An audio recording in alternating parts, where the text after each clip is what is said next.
What's up, teammates? How y'all doing? First of all, let's jump off with got a new subscriber, 6916 dog. Appreciate you calling or subscribing.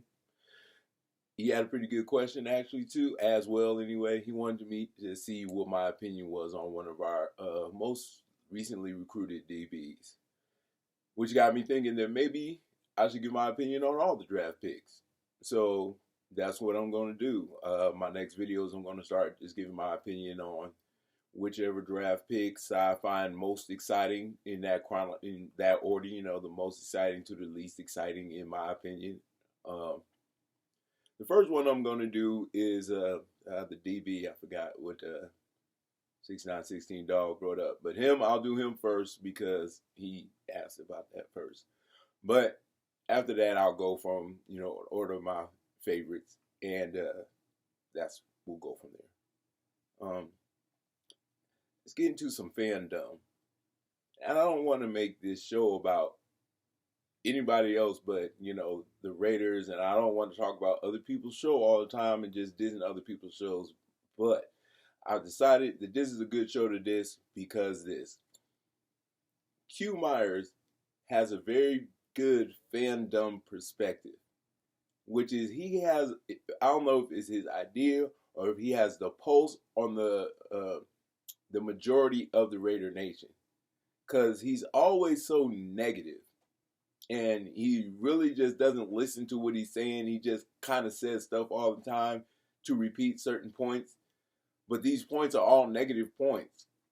Like he can't stop saying that our offense is terrible, we can't score, we struggled to score 20 points, which was true before Aiden O'Connell was starting.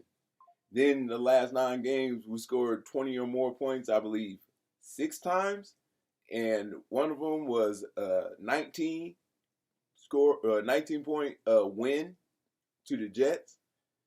So, as an example of things that you could look at it one way or you could look at it the other way, and you can be positive or you can be negative or you can be, hopeful. And that's the angle I come from. Let's just be hopeful. Let's not be negative and talk about as much as we can be negative about certain subjects. You don't have to be negative about the scoring problem. Why couldn't he just say, we had a problem scoring, but the last 4 games we scored at least 20 points? That's the type of stuff that you get from a lot of people out there. They come with a negative angle so you can fire up the people who are negative, like, yeah. And then the people who don't want to hear that negative narrative, they'll fire it up because they're like, why would you just calm down and try something different? Stop being so negative about it. But anyway, when I watch this show, that's going to be my motivation for the fandom, because he has a really good post on the stupidest things to possibly say and the best way to back out of what you said. Now, he said something so frustrating. Somebody decided that we have the worst quarterback in the league. Whatever. They don't know anything. It's just an outside opinion of a quarterback ranking. But he was all upset. He was like, how could y'all diss our quarterback like that? Why would y'all rank us behind, quarterbacks like, the rookies in the draft? They haven't even thrown a pass, but you're already saying they're better than Aiden? Stupid, that's what everybody has been saying, including you. Everybody's been saying we need to draft a quarterback because any quarterback in the draft is better than Aiden. And now, when he hears it the way he doesn't want to hear it, it hurts his feelings. There's other people in the YouTube world that have felt the same way when they feel that, I don't think we have the worst quarterback room. That's kind of messed up. But before the draft, we had the worst quarterback room and there was no hope. So that's fandom. And it's just going to be constantly. It's just something you can't escape. Some people just want to stay negative about things. Me, I try to stay positive. Like, positive about the draft class. Positive what we got coming for us. Positive about our backfield. Positive about Lupe. I'm not going to do, Dylan Lobby. I'm not going to do a review on him right now. I'm going to do another one about him, but I just want to say that I think he's going to be an exciting player. He's going to be a fan favorite early, and he's going to be a contributor. Looking at the film that I started to look at, because our running back room really does need help. I mean, we have running backs who have performed to a certain extent in other areas, in other teams, and even Zeus on our team, but nothing that's been sustainable, nothing that's been, multiple years back to back, nothing that we can kind of rely on. It's kind of relying on the skills and what we project them to have more than, their resume. So with that being the situation, skill is what's going to win the position. And Lavi just brings so much skill to his position as a running back because of what he can do out of the backfield. As far as pass catching, he's actually a good blocker in the pass catching. Good blocker in the backfield. And he runs some incredible routes, as I said. So on one of the shorts I put out there, the only reason I don't want to go into it more now is because I want to be more specific and say more things about his game that I can, that are more factual, not just what I think, he looks good just because I say he looks good. We're going to find the things and be able to show you things, why he looks good, techniques, and things of that nature. So I'll be ready for that. Get you some new content tonight. I really had a hard time finding content. I'm serious. It's been so many people saying the same thing. It's just the quarterback controversy. Oh yeah, and the quarterback controversy. I've been on this for 3 months doing this thing. I made 20 videos about why I believe Aiden O'Connell will be the starter. And I still see a lot of people just wondering in the media and talking about, really more people in the media are picking Gardner Minshew to start for us. And that's just ridiculous because, as all the explanations I put out there, the one that is most important and stands true and is the biggest reason why Gardner Minshew won't start is because Mark Davis wants Aiden O'Connell to start. We need to see a ceiling. Everybody wants to see a ceiling, especially Mark Davis. Mark Davis fired Josh McDaniels because he wanted to see Aiden O'Connell's ceiling, and Josh McDaniels wouldn't show it to him. So he got fired. He said, AP, I want you to be the coach. I want you to find Aiden O'Connell's ceiling. And they're still looking for it because he kept going up and up as the year kept going. So they know that there's more out there to get. And that's what they're trying to find out, Aiden's ceiling. And they can't find out Aiden's ceiling against real competition if they don't start him from the beginning. So there's no need to start him late. He'd have to extremely explode. He'd have to regress so terribly in training camp for Gardner Minshew to get the starting position. So, sorry, that was my phone. And I don't know how to edit this, and I don't want to start over. Anyway, Gardner Minshew can't get the job because he can't beat him out in the brain category, we'll just say. And they don't want Gardner Minshew to start. So that's why. That's the main reason. That's the strongest reason. That's the reason that can't be changed. That's the reason that has the overpowering reason of all, right? Mark Davis wants it.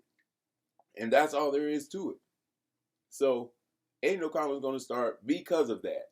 There's no need for me to defend anything Aiden does. There's no need for me to project what Gardner Minshew is going to do. There's no need to mix the soup and try to get involved with everybody who's dissing on Aiden just because they are, and it's getting frustrating. Because they are just guessing. They're just saying Gardner because they don't want to say Aiden. And that's the majority of the people who are saying Gardner. They're not talking about specific abilities. They're just saying he's a more mobile and he's a veteran. The same garbage.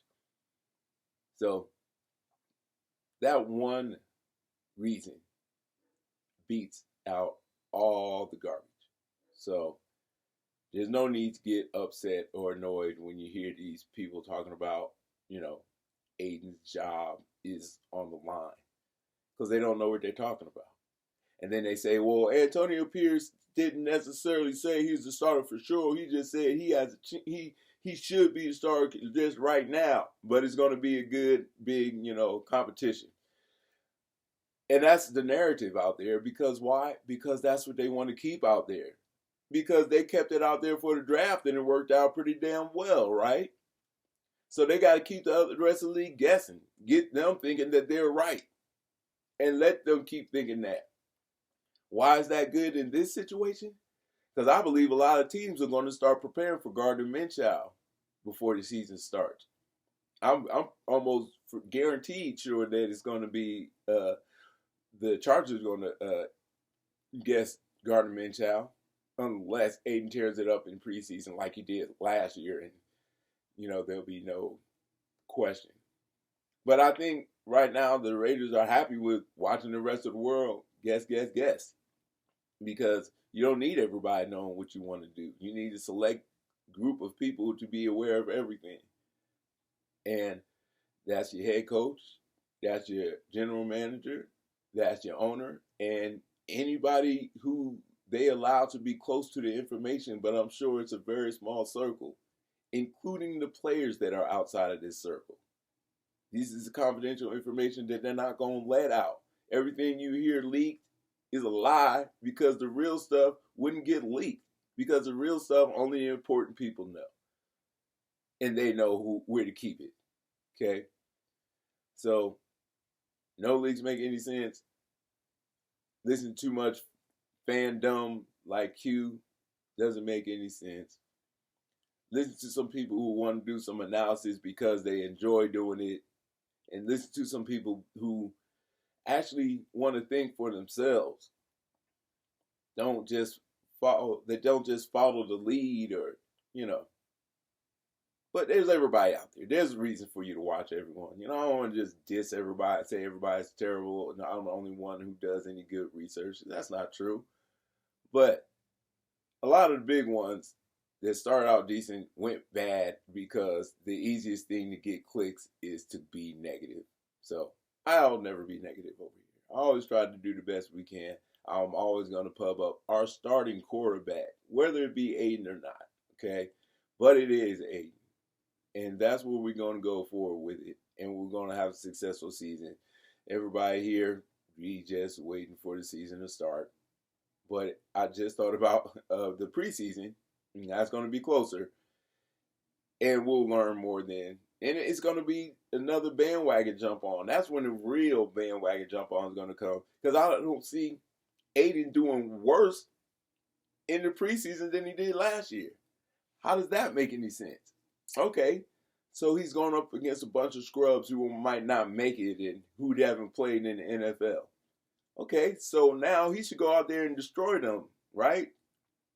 Then what's going to happen? Everybody's going to jump on the wagon because he's going to go out there and destroy them. And then it's going to be, well, he won the job from Gardner Minshew because Gardner Minshew didn't necessarily perform up to what they expected him to do. So, Aiden O'Connell wins by default. And we'll see what he gets out of in the season and see what he does. And then we're going to come out in the first game. We're going to hit fast and hit hard. We're going to be up win by a convincing amount. And then the steam's going to start coming. Now then the bandwagon is going to be more full. And then that's when we're going to start moving. Game 1 of the season. You know what?